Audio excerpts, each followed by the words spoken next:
बात रूस और यूक्रेन वॉर की तो ज़ैपोरिज़िया में रूस का विध्वंसक हमला, ग्रैड रॉकेट लॉन्चर से भीषण हमला किया। रूस ने यूक्रेनी ठिकानों को तबाह कर दिया।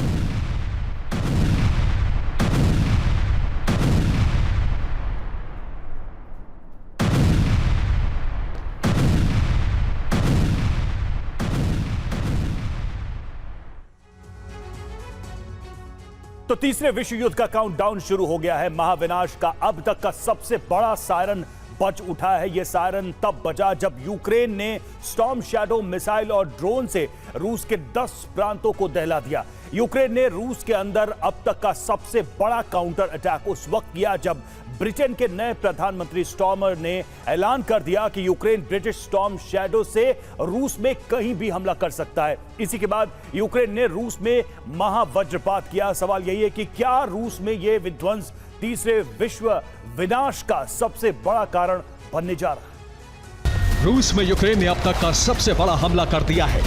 यूक्रेन ने पहली बार एक साथ ही रूस के 10 शहरों में विनाश की बहुत बड़ी आग भड़का दी है। रूस के अंदर यूक्रेन का ये वो हमला है जो तीसरे विश्व युद्ध का सबसे बड़ा कारण बनने जा रहा है। रूस इसका बदला न सिर्फ यूक्रेन से लेगा बल्कि नेटो का अस्तित्व मिटा सकता है।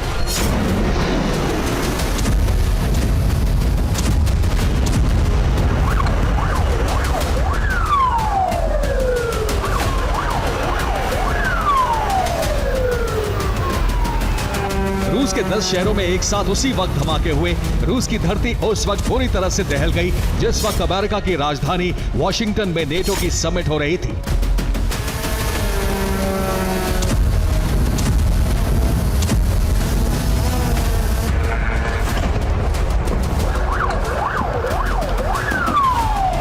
नेटो रूस को काउंटर करने के लिए प्लान बना रहा था। ठीक उसी वक्त यूक्रेनी फोर्स ने रूस में अब तक की सबसे बड़ी तबाही मचा दी।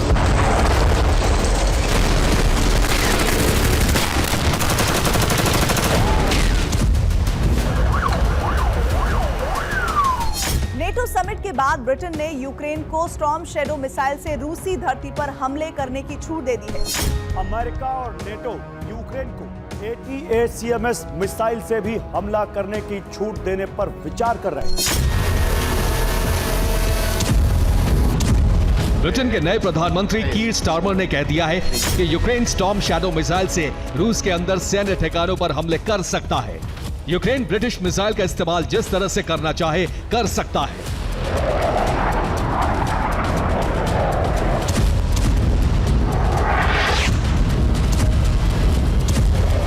मतलब यह कि ब्रिटेन की तरफ से कोई रोक टोक नहीं है। यूक्रेन ब्रिटिश स्टॉर्म शैडो से रूस के अंदर किसी भी जगह धमाके कर सकता है।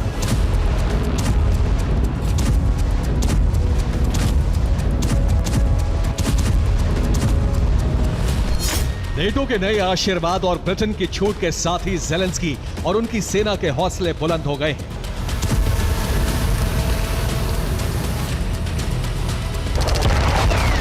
नेटो समिट में शामिल होने पहुंचे ज़ेलेंस्की ने वॉशिंगटन में ऐलान कर दिया कि वो पुतिन को खत्म कर देंगे।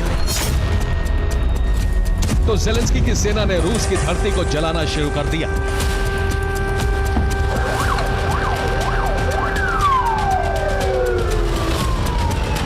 रूस के अंदर यूक्रेन के लॉन्ग रेंज हमले शुरू हो गए।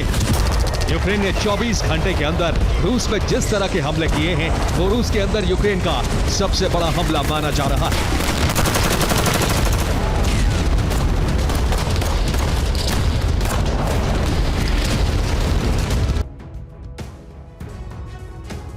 और यूक्रेन ने क्रीमिया में 9 हमले किए, लिहाजा 6 इमारत में आग लग गई, 2 हथियार डिपो भी भस्म हो गए। सेंट पीटर्सबर्ग में 11 ड्रोन विस्फोट हुए। हमले में 2 फैक्ट्री और 4 गैस स्टेशन जल गए। बेलगोरोड में यूक्रेनी फोर्स ने 13 धमाके किए, 3 हथियार फैक्ट्री और 5 एनर्जी ठिकाने ध्वस्त हो गए। और वोल्गोग्राद में यूक्रेन ने 7 हमले किए, 2 पेट्रोल पंप में आग लग गई, 3 रूसी सैन्य ठिकानों का वजूद मिट गया। वहीं रोस्तोव में यूक्रेन ने 16 हमले किए, विस्फोट की वजह से 4 पावर स्टेशन और 3 हथियार गोदाम तबाह हो गए। और वोरोनिश में 3 ब्लास्ट हुए, हमले की वजह से 1 S-300 और 2 पंजशीर एयर डिफेंस सिस्टम बर्बाद हो गए। वहीं क्रास्नोयार्स्क में 6 बार हमले किए गए, 3 इमारतों में आग लग गई, 2 पावर स्टेशन भी धधक उठे।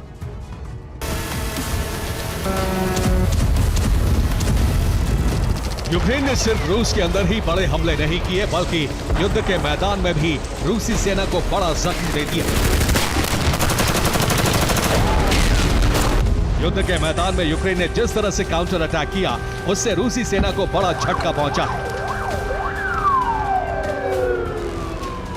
यूक्रेन का दावा है कि 24 घंटे में उसने रूस के 1200 सैनिकों का संहार कर दिया। वहीं 2 हफ्ते में रूस के 30 टैंक, 12 एयर डिफेंस सिस्टम बर्बाद हो चुके हैं। यूक्रेन के इस हमले के बाद रूस क्रोध से भर गया है। रूसी सिक्योरिटी काउंसिल के डिप्टी चीफ दिमित्री मेदवेदेव ने चेतावनी दी है कि अब या तो यूक्रेन का अंत होगा या फिर नेटो समाप्त होगा।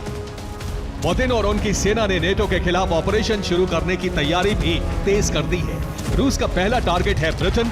रूसी सेना लंदन को खत्म कर सकती है। अगर लंदन पर हमला हुआ तो तीसरा विश्व युद्ध शुरू हो जाएगा। Bureau report, TV9।